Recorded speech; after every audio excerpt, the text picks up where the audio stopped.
You won't believe how this live edge wood plank transforms into breathtaking Christmas decor using faux Christmas tree branches, air dry clay, ribbon, and some snow.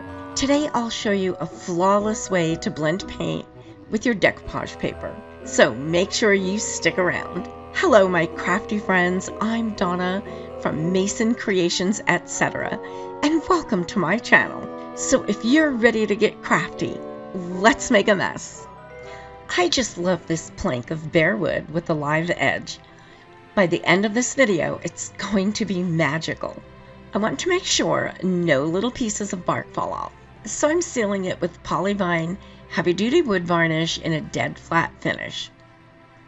I don't want to shine on this, I want it to continue to look like bare wood. When you add paint or varnish to raw wood, it will raise the grain of the wood a little. It makes the wood feel rough, so after the varnish dried, I gave it a light sanding with a fine grit sandpaper to make it smooth again. This and all the products you're going to see me use today came from decoupagenapkins.com, my wonderful sponsors. I added a gold hanger to the back, and now I'll start layering my tree branches. This was one stem of branches, and I pulled everything off the main stem so I could layer them on the board individually. I'm snipping off the large bubble at the end of each branch, then I'm using hot glue to attach each one. Then I use some smaller pieces to fill in any blank areas. I test all the products that I recommend in my videos. I won't recommend anything that I haven't used myself and prefer. If I'm recommending it, you can bet it's a great product. Each product will be listed in my description box below and will have a blue link to make it easy for you to find. Any of the links I provide are safe for you to click on. Okay, let's get busy making some breathtaking ornaments for this tree. I'm using my favorite DOS clay and a redesigned decor mold that is blank ornaments.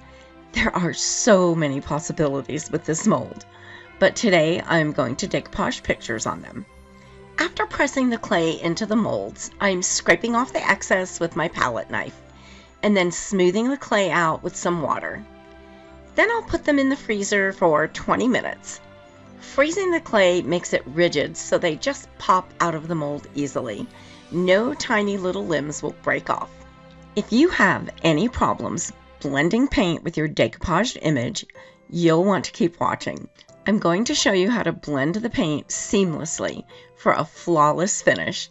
You won't be able to tell where the paint stops and the image begins. Where are you all watching from, my crafty friends? Let me know in the comments. I just love to see what cities and countries all my friends are watching from. I'm filming from sunny Las Vegas, Nevada in the United States.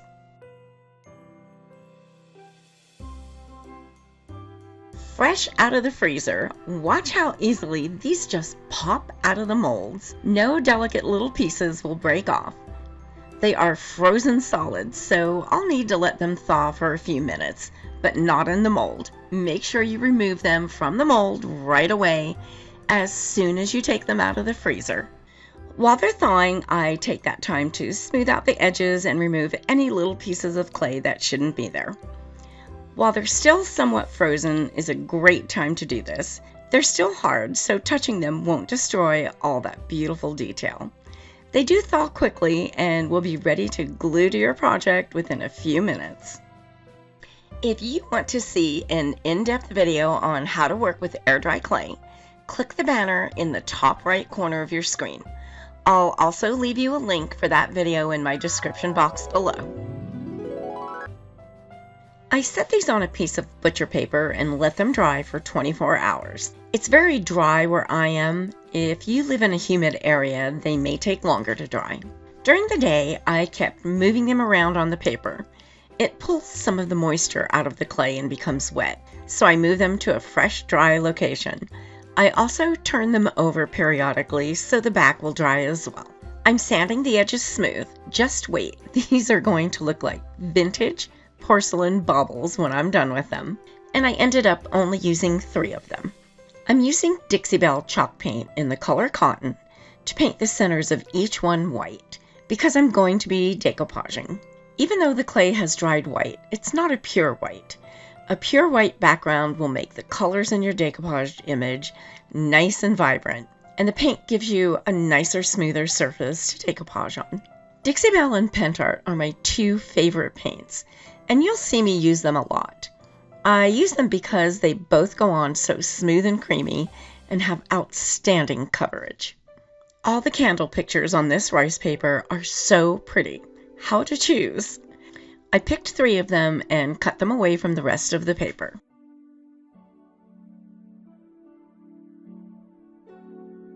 Now I'm going to use a water brush to remove as much of the white background as I can. A water brush has a cartridge that you fill with water and then brush it on the napkin or rice paper. The water dispenses easily, so this is really convenient. You can find this in my description box below, in my favorite tools section, just in case you want to check it out. I'm wetting the paper with my water brush and then tearing it around all the edges. You always want to tear your rice paper or napkin instead of cutting it. A torn edge is much easier to blend than a sharp cut edge. This is part of what will make the paint and rice paper blend seamlessly. Because you're watching this video today, decoupagenapkins.com is going to give you a 10% discount on one order that's a minimum of at least $50. This is a one-time discount and is good on your entire order when you use the code MASON10 in all caps at checkout. You can also use this discount in conjunction with the free shipping on orders over $75. So now you can get that mold you've been eyeing or some additional rice papers you've been wanting. Even if you've been ordering from them in the past, you can still take advantage of this one-time 10% discount when using the code above. I'll leave all this information for you in my description box below. I'm using Polyvine Heavy Duty Wood Varnish as my decoupage adhesive today. You can use this product as a varnish and an adhesive, which is true for all the Polyvine formulas. It works so much better than the most popular brand of decoupage glue. It's not a glue, so it doesn't go on thick and lumpy. It's a varnish, so it dries crystal clear and will never yellow. DecoupageNapkins.com has such a great selection of napkins that you can purchase one at a time. They carry many other craft supplies such as rice paper, paint, clay, molds, and a great selection of Polyvine products. Over 9,000 products and growing. They are wonderful to work with and will send your order out fast. You'll receive free shipping on orders over $75 and special bonus points for orders over $100. Subscribe to their newsletter by entering your email address, and you'll receive 10% off your next order. This discount is separate from the Mason 10 discount and may be used on a separate order. They are truly your one-stop shop for craft supplies. Make sure you check them out. I'll be leaving links for all the products I use in my description box below, as well as more information on the previously mentioned promotions. Please note that any of these promotions are subject to future changes. I let the ornaments dry for an hour, and now I'm going to add a coat of the heavy duty wood varnish in the satin finish, and let that dry for an hour. When blending paint to a rice paper or napkin image, the edges of the paper must be sealed with a shiny sealer. This will keep the edges from soaking up the paint. If those edges soak up the paint, you'll be able to see exactly where they are and almost impossible to disguise them. Okay, here's how to blend that paint. First, you need to analyze the colors in your rice paper or napkin. Pentart in the color hazelnut is very close to the background color of the rice paper, but it's a little dark. I'm going to add a little bit of Dixie Belle paint in the color drop cloth to lighten it up. The two mixed together is just about perfect. I'm dabbing the paint around the background and onto the rice paper background as well. By putting some of my color on top of the rice paper color, it blends the two together.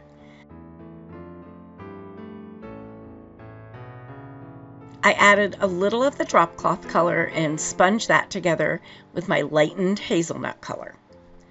That gave me some subtle color differences, which is how the original background of the rice paper is. I added a little water to the drop cloth paint so it would be easier to blend. Chalk paints can be a little thick. If you're enjoying this video, please let me know by hitting that like button. And why not share this with a friend? Thanks for doing that. You won't want to miss any of the new projects coming up, so don't forget to subscribe.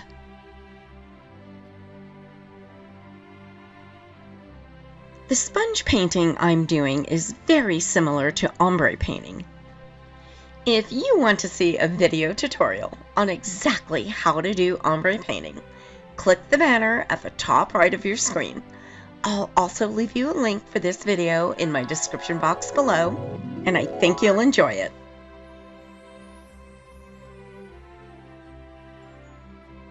One of the images is very light at the top, so I blended my paint with that using the drop cloth color. And I really liked the way that looked, so I copied it with the other two ornaments. I went back to add some of the drop cloth color at the top on each one of them. Using a sponge gives you a nice soft blending of colors. I keep going back and forth with my colors until I'm happy with how it looks. Since there is a satin finish over the image, if you get some unwanted paint somewhere on your image, it can be wiped off with a wet Q-tip. Adding that light paint at the top really made a difference. I love the way they're turning out. I'm painting the bow on the egg-shaped ornament with a red that matches almost exactly with the red ribbon I'm going to be using on this project.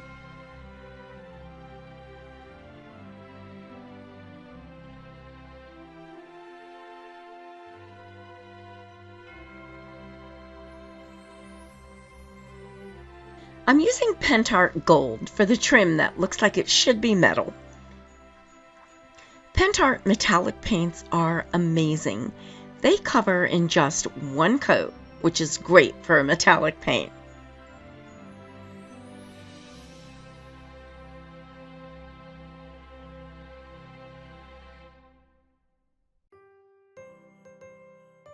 And some Pentart Pine Green for the holly leaves.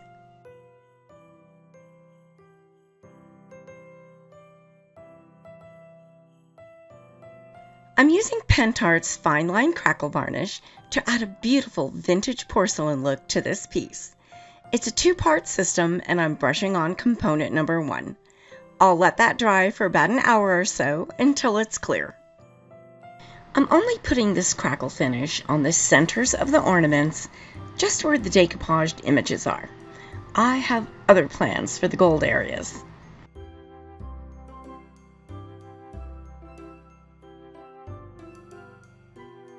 Now that it's dry, I'll brush on component number 2. This step is an amber color. Use thin, even strokes. If you get buildup or drips anywhere, it'll show when dry. I'll let this dry for a couple of hours. Once dry, you'll see the cracks. Wait until you see what this looks like after I'm finished. These ornaments will look like vintage porcelain. I love the look of Fine Line Crackle. It just looks so elegant. I have some amazing cracks now, and I'm going to add some antiquing so you can see them. I'm using Pentart Antique Paste. It's solvent-based, so it's safe to put over the Fine Line Crackle. I'm rubbing it into all the cracks and then wiping it off with a soft, dry cloth. Make sure you do not use a wet wipe. The antique will wipe off the surface of your piece, but stay in all those beautiful cracks. And again, I'm only putting the antique in the centers of the ornaments. I'm going to do a different type of antique on the gold areas.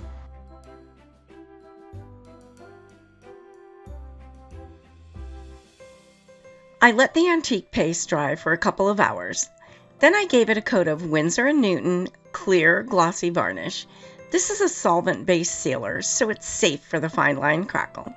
It's very shiny and gives your piece an aged porcelain appearance. I let this dry for about an hour. Also, please note that you cannot use any water-based varnishes or antiques over the fine line crackle. It will ruin your crackle finish. Since this product is solvent-based, the best way to clean your brush will be with mineral spirits. I'm adding the clear coat to the entire ornament. I need a shiny surface for the antique I'll be doing on the gold areas. The antique I'll be using is water-based. I was unable to use anything water-based on the fine line crackle, so that's why the two different antiques. The one I'm going to use works much better on something painted that has subtle detail, and the antique paste is much better on something with deeper details such as a crackled surface. I'm going to use Folk Art Antiquing Medium in the color Wooden Bucket Brown. I'm adding some to a paper cup and thinning it with a little bit of water. I'm only brushing this on the gold areas and the red bow. I'm wiping it off right away. It will remain in the detailed areas and wipe off the surface higher areas, creating some nice depth and dimension.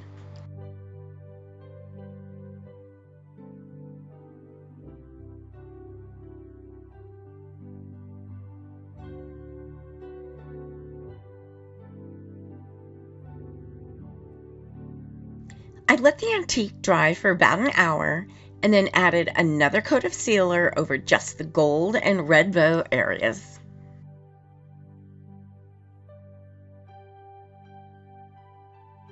Since the one ornament has a red bow, I'm pretty sure the other two need one as well. I used some very tiny red satin ribbon to make them.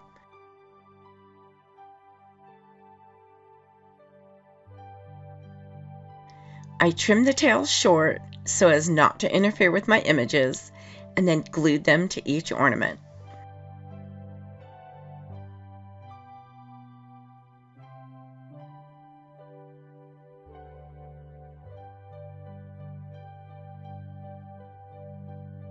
I tied some gold cord to the top of each one so it looked like a hanger.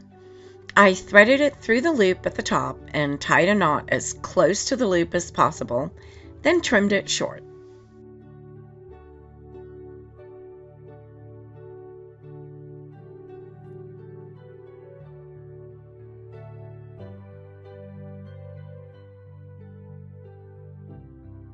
I'm going to add some metallic accents to the gold areas. I'm using redesigned decor wax in the color Eternal.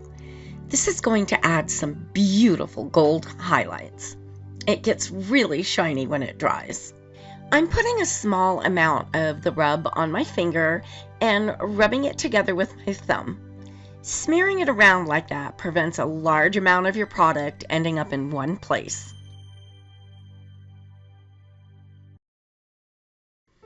I'll put some on the green holly and berries on the egg-shaped ornament to highlight the detail.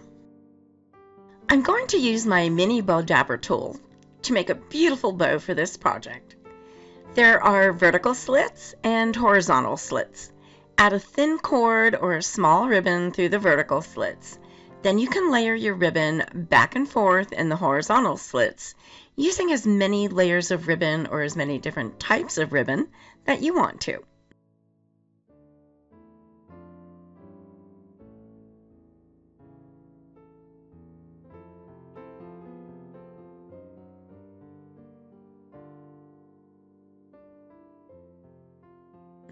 After you have all your layers of ribbon, pull up the two ends of your small cord in the vertical slits and tie them together. You can then safely lift up your newly made bow. I bring the cord around to the back and tie it in a knot. Now you can add an embellishment to the center of the bow or another tiny bow. I just love this little tool. You can find this in my description box below in my favorite tools section in case you want to check it out.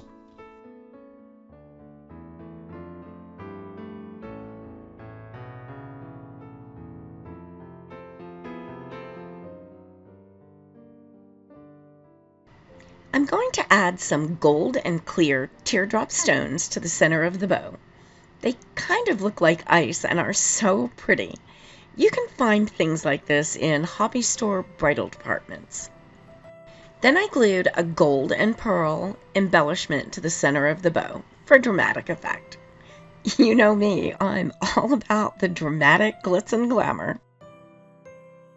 And now it's my favorite time. I'm going to start gluing everything to my tree board. First, I'm figuring out exactly where I want to put them, and then it's time to glue. Please forgive my hand for being in the way when adding the glue. My glue gun was messing up and I had to push the glue through manually. I think these ornaments turned out so pretty. I just love that rice paper with all the candles on it. Just so Christmassy.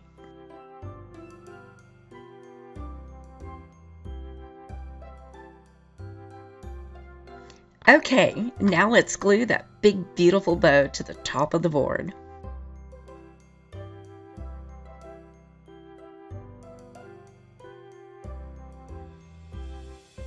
I'm using a palette knife to add a little snow to this project. I put it on the greenery as well as some of it on the ribbon. I use palette knives to apply a lot of different textured products. There are some times when a brush just doesn't do the trick like a palette knife will. There will be a link in my favorite tools section in my description box below, just in case you want to check them out. Don't forget, all of the wonderful products I'm using today can be found at my favorite place for craft supplies, decoupagenapkins.com, and I'll leave you links in my description box below.